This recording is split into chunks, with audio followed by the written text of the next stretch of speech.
session. All those with cause to plead draw nigh, give attention, you shall be heard. The United States of the United States, the Bridgefield, Florida.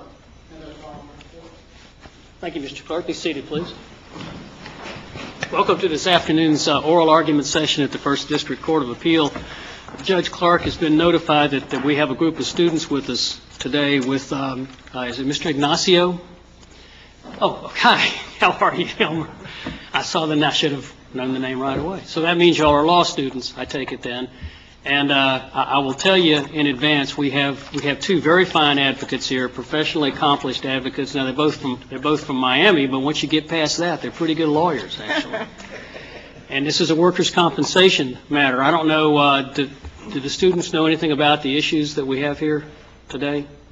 Let me just tell you briefly, in a situation like this, sometimes we would hand out a very slight, small case brief to let you know. The issue in this case is whether a judge, a workers' compensation judge, behaved or acted appropriately in refusing to set aside a settlement in a workers' compensation matter. And the attorneys, of course, will elucidate on that and flesh that out quite substantially.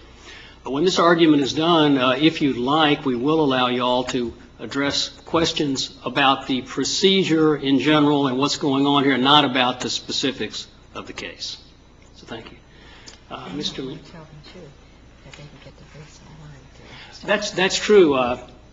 1dca.org is a website, which, by the way, is live streaming this oral argument right now, but also where all briefs are available to virtually anybody. And, of course, if you have a dog in the fight, so to speak, such as Mr. Kagan and Mr. Levy, you can go on and get the whole docket accessed electronically. But briefs are available. You can read those and get yourself up to date on a case. The case is Cordovez versus High-Rise Installation. For the appellant, Mr. Levy.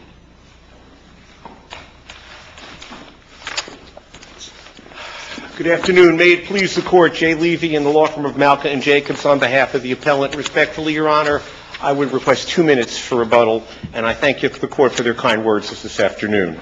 Your Honor, this is an appeal from an order of a judge of compensation claims, and as Your Honor noted, the issue is whether the judge erred in refusing to grant the claimant's motion to vacate the settlement. This case raises a thorny issue of Florida law that seems to have cases that go both ways, and it seems that those are the kind of cases I seem to get to argue in front of you all. We're trying to emulate federal law. Well, if you want to find a case that supports you, just look long enough. Yes, Your Honor. The distinction and the dichotomy recognized in Florida law goes something like this.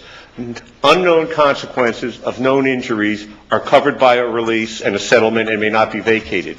Unknown injuries, on the other hand, are subject to the doctrine of mutual mistake, and there, under the circumstances, the release may be vacated. The judge found, in this case, that these were simply unknown consequences of a known injury. With no disrespect meant to the learned judge below, we think he fell on the wrong side of the dichotomy in Florida law, and we think that the evidence is clear in this case that these were an unknown injury. It seems that you rely on Dr. Martinez's testimony to buttress your position that it's an unknown injury. The only medical testimony, and that in this case, is the evidence from Dr. Martinez. The question I was really going to ask is, certainly the judge is bound by a witness's testimony as to facts. Yes, Your Honor. That statement seemed to be almost a conclusion of law, which, of course, the JCC would not be bound by. I disagree entirely, Your Honor, with no disrespect. That's fine. No disrespect. In my mind, this is a medical opinion, and this is medical evidence and medical facts. Every time I do one of these kind of cases, I learn more about medicine, probably more than I ever wanted to know. And I'm not real sure that I understand all the medicine at all the times, but I do understand the competent substantial evidence rule. And I do understand about credibility of witnesses. In this case, the doctor said as follows, and this is from page 95 to 96 of the record, questioned by Mr. Jacobs. You diagnosed Mr. Cordovez with post-traumatic neuralgic syndrome and subsequently a possible post-concussion syndrome. Actually, you don't even need to read it. I mean, I've read it, obviously. My point is that's a factual issue. That's a medical issue. That's a medical opinion. There's no contrary evidence in this record. That is it. And it begs a question for me. I mean, this fellow had his brain rattled. He had a concussion. I mean, the fact that it's a concussion means it was an injury to his brain. This doctor testified in this deposition, and the only testimony on this point in this record is his testimony that these are separate and distinct issues. I went back this afternoon because I was curious about this specific point. No cross-examination on this point, no discussion on this point. This is it in the record. In their brief, and I've taken exception to this, they quote some medical encyclopedia or something which was never introduced and never raised before the judge of compensation claims. We all know basic appellate procedure. It is inappropriate to go dehors the record to bring in other things. I thought we might, I'm not surprised to hear this line of argument because I think some of us, and certainly you two, and I've done some of this type of law, and Judge Clark apparently familiar, we all know that a concussion and post-concussion syndrome are brain injuries. We know that, whether you found it on the internet or in a medical treatise or whatever, there's a different brain injury. But let me ask you this, Mr. Levy, what if I fractured my elbow, settled because I didn't appear to have any permanency out of an elbow fracture, and I come up with arthritis here 2 or 3 years later? Completely different injury. I got a calcification process. Is that going to get me back into court? Well, it's hard for me to answer because every case is fact-specific based upon the case. The one that comes to mind is the Witt case in which she had the knee problem. She went back. The first time the adjuster was gracious and said, okay, you got a problem, I'll give you some more money. And the second time she went back, they said no. But it was the same injury to the same point of the body. This was an injury that was undiagnosable. It didn't exist. Every test that the claimant had was normal. MRIs, CAT scans, physical examinations. Just like Swilly, then. Why isn't that exactly like Swilly? I've read so many of these, Judge. I'm apologizing for not knowing Swilly. Swilly's the one the plaintiff had injured his or her back and thought it was just a minor injury, and it turned out to have been a herniated disc. Because this is a completely different injury with no symptomatology beforehand. But this injury was to the same part of the body, wasn't it? In this case, it's our contention that the injury was not. This was and that's one of the distinctions we want to raise before you. In this particular case, there was the laceration to the head when the supervisor hit the claimant on the radio. I guess it wasn't a very good place to work. And then it developed, I believe it was left eye pain and ecchymosis and things along that line. No injury to the brain, not the slightest suggestion of any, and I always get this wrong, choroidal cavernous fistula, CCF as I've labeled it in my brief, which is a very distinct, non-diagnosable injury. This only came later, manifested by a bulging of the other eye. It was never known, didn't show up on a test, and it was just a completely different injury. And again, you can tell me, Your Honors, that a concussion is a brain injury, but I would point, Your Honor, to a case that I feel is indistinguishable from this case, and that would be the decision of the 4th District. That would be the decision of the 4th District in Cardinal, which lines up as close to any case that I've had to argue in this case. The facts are virtually indistinguishable from that, in that case, from this case. They say you cannot just focus on a general brain injury. It's got to be specific. Judge Poland, writing for that court, and of course he used to be at JCC himself, said that that's not the way we do these things. We don't talk about generalized injury. We talk about specific. In the way I read Cardinal, in Cardinal, both the parties agreed that neither party had contemplated a brain injury. That doesn't seem to be the case here. When we read the settlement agreement in this case, these parties had contemplated that there might be a brain injury, that there might be an injury that was not yet manifested, that still may come about, that's known or unknown. And in fact, they agree that the claimant specifically bears the risk of arguably related conditions not yet manifested. That's not the same as what happened in Cardinal. Well, we don't know that because they never got around to talking about the terms of the release in Cardinal. I would distinguish that argument on 2 grounds. Mm-hmm. First of all, under the Sanders case cited in my reply brief from the Supreme Court of Florida, the release contained the very same kind of language that we have here. Supreme Court said, nevertheless, despite that language, it can go back and you can modify based upon mutual mistake. Secondly, this release also has language, and by the way, if for any reason this release falls out of the case, if it's no good, all you have to do is refund the money. So the release cuts both ways, Your Honor. It has that language, but at the same time, it's got the other language to say, but if we're wrong, and if the settlement gets set aside, which means that they were anticipating it could be, then we have to refund the money. So I view the release as, it's a non-entity. It cuts both ways. Counsel, let's backtrack for a second. Would you Yes, Your Honor. explain again how you distinguish the facts of this case from our previous opinion in Swilley versus Long? Well, I tell you, if I may beg off on that, and I'll read it during Mr. Kagan's argument, and I'll be happy to respond. If Your Honor can give me those facts, I'd be happy to address it right now, but I don't want to speak out of ignorance, and I have utilized about 12 cases in this case. But my position essentially is that this was a separate and distinct injury, testified to by the doctor as separate and distinct, and that fact pattern does not exist in any other case other than Cardinal. And Cardinal is a controlling decision, and you must reverse. I see my time is up. I'm going to give you some more time because I want to ask you a philosophical question, anticipating that Mr. Kagan may talk about philosophical and historical types of matters, and you're able to do that also. It is clear to me, from having looked at a lot of workers' comp over the last 20 years and read the decisions from the 40s, 50s, 60s, and even the 70s, the workers' compensation system in this country, in this state in particular, was conceived as a paternalistic system. And our Supreme Court are either eloquent or condescending, depending on your perspective, in the way they describe that in some of the old cases. I think it's fair to say, given the legislation going back to the late 80s, early 90s, that workers' compensation is no longer a paternalistic system, and it's take your best hold type of deal, particularly when you're represented. Does not that have some practical effect on the outcome of this case? When this court commenced its appellate review of workers' compensation in 1979, and you're asking for policy now, there are a series of decisions explaining the nature of the system and how we have these injured workers and how we're supposed to take care of them, and it's a self-executing system, and we're all supposed to be good to the worker.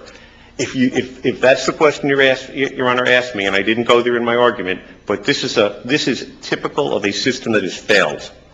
Okay? Let's take these facts that we know from this record. This was a claimant who settled his case for $10,000, got $5,000 net, and oh my God, 3 months after he settled this case, he discovered this awful condition, which the only evidence relates back to this accident, for which he now has $100,000 worth of medical bills, which will go unpaid, that would have been paid if this case had not been settled. And so I guess the bottom line is, because the claimant sought to settle the case as opposed to petitioning for an advance, he's SOL. And he's gone, and that's the end of it. I don't understand Morse code. Okay, he's out of luck. I'll explain it to you later. I got you. Let me ask you another question. Along the same lines, is it not true that the judge's role as sort of the, again, this paternalistic figure, the judge of compensation claims role, specifically in approving settlements, has morphed over the years? And the judge is much more of a neutral, arm's-length type of person now. My recollection of 44019, which I think is the statute, is that it has changed in the judge's role from time to time. I think, and it depends on whether the claimant has a lawyer or doesn't have a lawyer as to the role of the judge, and I'm going by memory. But yeah, I mean, it's true. He's more of he's not there to protect a represented claimant. I would have to concede that seems to be what the statute says. The statute gives him a far more expanded role on an unrepresented claimant, at least as of the last time I addressed this in one of my briefs. But again, this is about technicalities. This is about a claimant sitting out there with a $100,000 medical bill. And frankly, we think, based upon the decision of the 4th District in Cardinal, and I'd be happy to defend Cardinal because I think it is virtually indistinguishable, back down to the fact that no one knew, undiagnosable, all these situations. That is this case. That case mandates, well, I hate to say shall because they always teach us never to do that, but that case is about as close as you can get to this case. The 4th District went the other way, reversed the trial court in that one, and held that was a situation that required the settlement to be vacated, and respectfully, that's the result that should occur. Although you argue that this new injury is a separate and distinct injury from the previous injury, would you agree that this new injury or condition is related to the previous injury? No, I would agree that it's related to the accident. I would not agree that it's related to the previous injury. And I think that if Your Honor were to take a look at Cardinal, and you would see that it's a question that it comes out of the same accident. I don't believe that there is any evidence in this record that says it's related to the injury as opposed to a separate and distinct injury. And, you know, we appellate people come before you, and we learn hard lessons about the competent substantial evidence rule many times. We also learn, as this Court said in Bray, that when there is competent substantial evidence and it only goes one way and the judge goes the other way, that's a decision without substantial competent evidence. That's what happened here, and that's why this case should be reversed. Thank you. I'll ask the clerk to allow Mr. Kagan 15 minutes, and we'll allow Mr. Levy 2 minutes in rebuttal.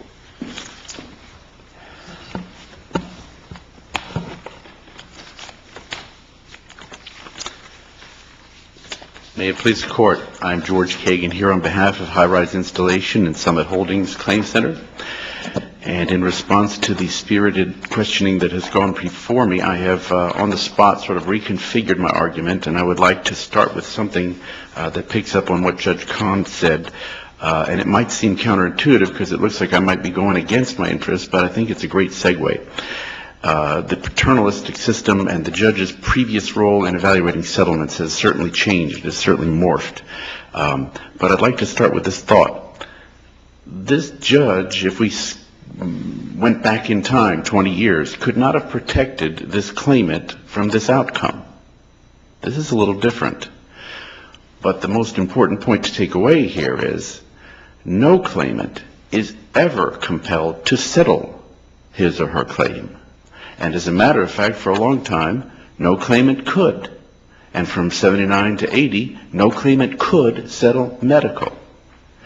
And what would have happened is, had the claimant not feeling lucky, would have been able in the past, is able now, but did not need to. That's something we sometimes overlook in settlement of workers' comp. It used to be against the public policy to settle. But okay, we're not paternalistic anymore.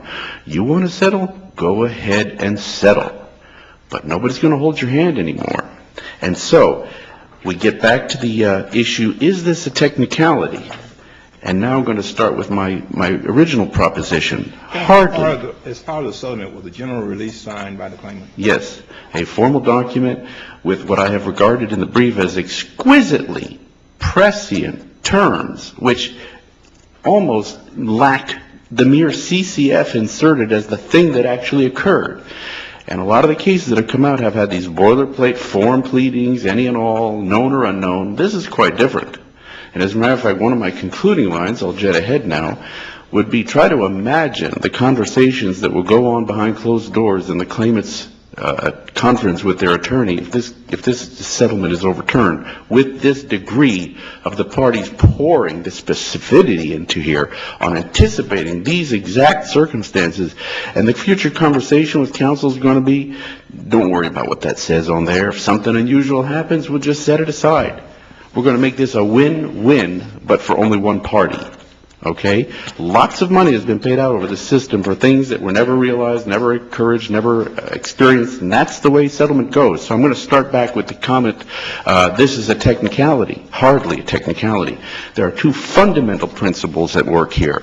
One of them is society's vested interest in closure, whether we are talking of the personal animosities between neighbors or the liability and exposure of industry to move on from certain occurrences. That is one of the most venerated areas of our laws, part of why the judicial system exists, to create satisfaction and closure under the terms the parties perceive as reasonable at the time. And we get into the definition of mistake in a moment. The other principle we venerate is that no two cases are exactly alike, that they are distinguishable upon many grounds. Our society and our country places an extremely high value on the not cookie cutter but individual case having their day in court. And so I'm going to submit, as we did in the briefs, that there are 5 distinguishing features in this case. And though claimants' reported authorities knock at the door and scratch at the windows on a couple of issues, none of them can override all 5. And in a quick succession, in case I should leave them out in the argument, one is the trier of fact, as has been brought out here, has made a ruling. No one has disputed the facts here. We understand that this is a condition that could not have been known at the time of the settlement. We'll get into that in a moment. That gets into the nature of what is a mistake. What do we define mistake as for this context, not all contexts. But there's a trier of fact who has evaluated whether or not there was a mistake. And if this court should disagree, I don't think the court can go so far as to say it was error as a matter of law. No reasonable person could have concluded that this was the mistake that must be trumped, that trumps all the language of the papers. And incidentally, consideration paid. All right. Number 2 is consideration paid. Many of claimants' leading cases, for instance, Boole and others, they paid for exactly to the penny the medical bills and no personal injury. That's a good example of what we say when we didn't anticipate this occurring. The next item is the nature of the head injury. Now, here we get into the definition of mistake, and then I'll just finish by saying, then there was the exquisitely prescient language that lacks only the term of the condition that arose to completely describe what has happened in this case. And then finally, this was a case that was settled in formal mediation, under representation, and not even on the spot, but then papers were submitted weeks later, as is clear in the record, and then signed weeks later. And so those are the 5 criteria that none of the claimant's cases can possibly come close to besting. So let's go to target 0 here. What is a mistake? And I submit to you a mistake for these contexts is it's not something that it is something that the parties did not take into account, but it was then knowable. And for one reason or another, a party was blinded or obscured from finding what was then knowable in a way that is not attributed to due diligence, that later we can say this was a mistake. And for instance, the leading authority that claimant talks about over and over, Saunders, let's look at that for a moment. In that case, there was a term, $3,000 per medical visit, that had been agreed to, and the papers came out $3,000 for lifetime. All right? And the point of that case, it's dicta. The actual known or unknown boilerplate language in that form was dicta. The ratio decidendi of Saunders, which claimant pounds the table of controls here, is merely that the judge has the power to unmake a settlement for a correct mistake. In fact, that's all that Saunders holds. The discussion of the actual, quote, known or unknown injuries was just dicta in that case. And if we go into some of the other cases too, we'll see in Boole, for instance, that's the one with $15, which paid only for the expenses. The court really established the fact that the directed verdict was set aside. It was a question for the jury. And because of that, I particularly like the dissent in Boole, very short and to the point.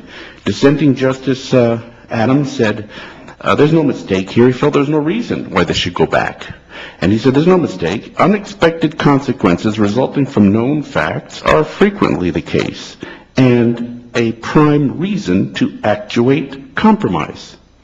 So what we have here is something, getting back to my opening comment, that was unknowable when the parties entered the agreement. It's not as though someone lacked due diligence, and we concede that in the brief. So the doctor says, wow, this was there, but all of our tests didn't get it.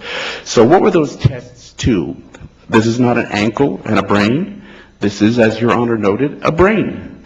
We have symptoms of brain injury, and we have diagnosis of brain injury. The diagnosis is concussion, and the headaches and vomiting continued through the date of mediation, through the date of the settlement of the terms that were, as I put it, exquisitely precise in anticipating what would come next, although no one did know what would come next. But that's what the parties paid money for and walked away from. And now we have buyer's remorse, and that's basically what this is. Now, the claimant didn't need to settle the case.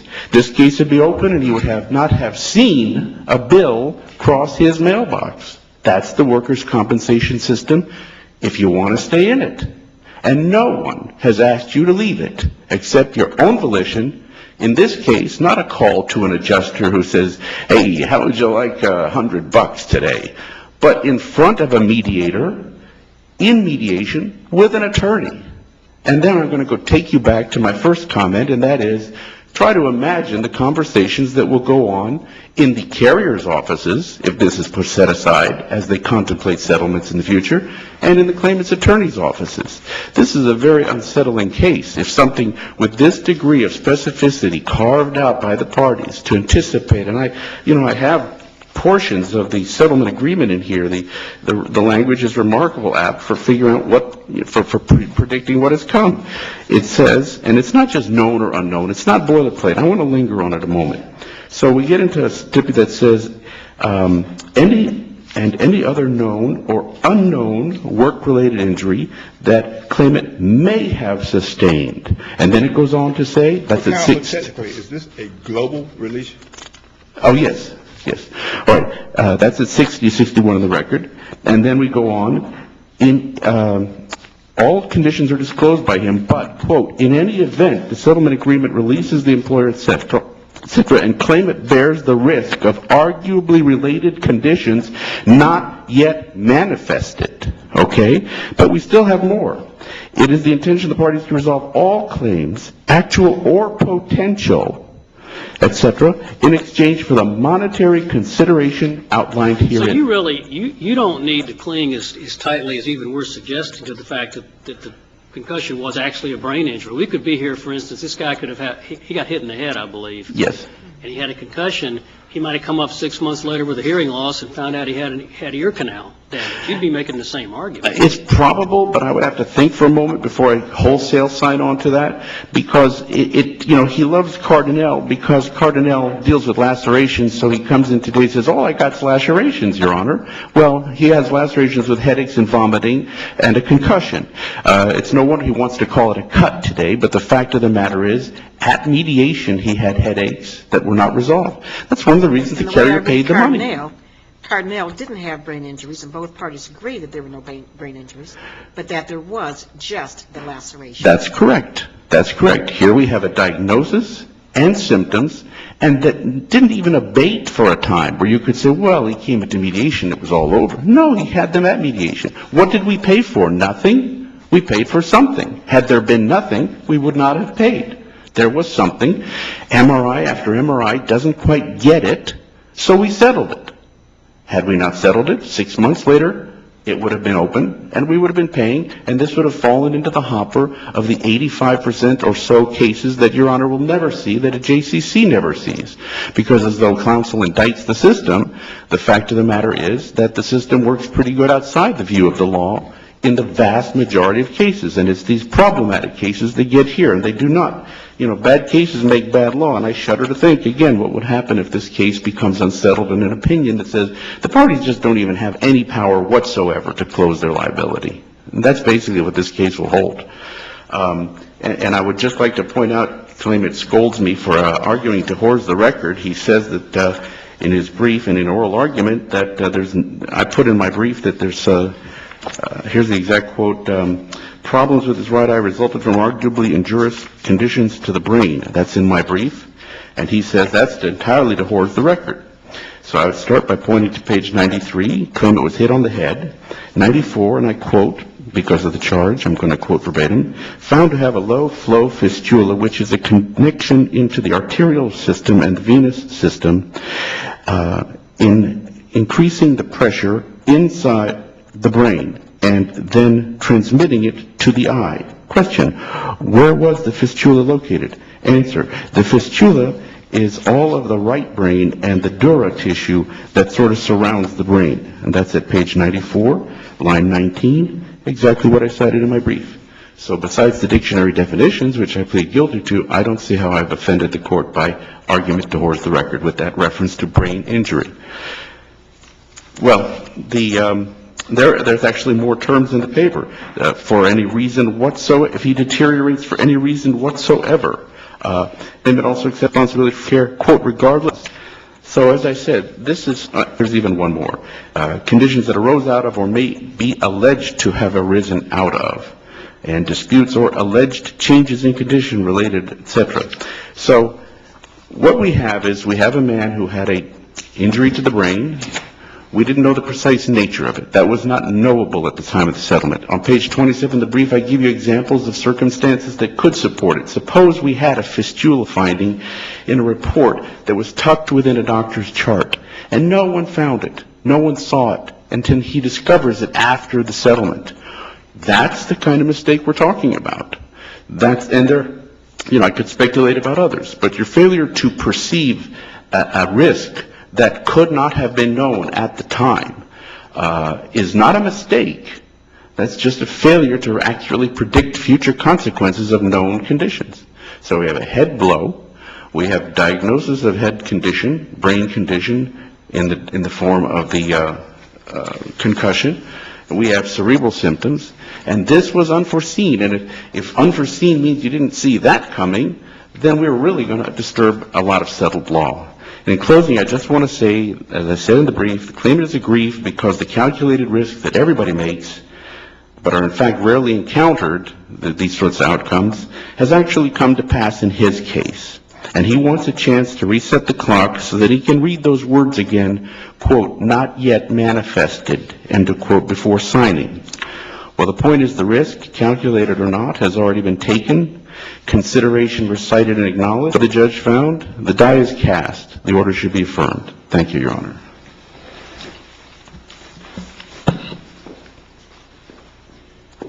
In my 2 minutes, if I could make 4 points. First of all, Swilley.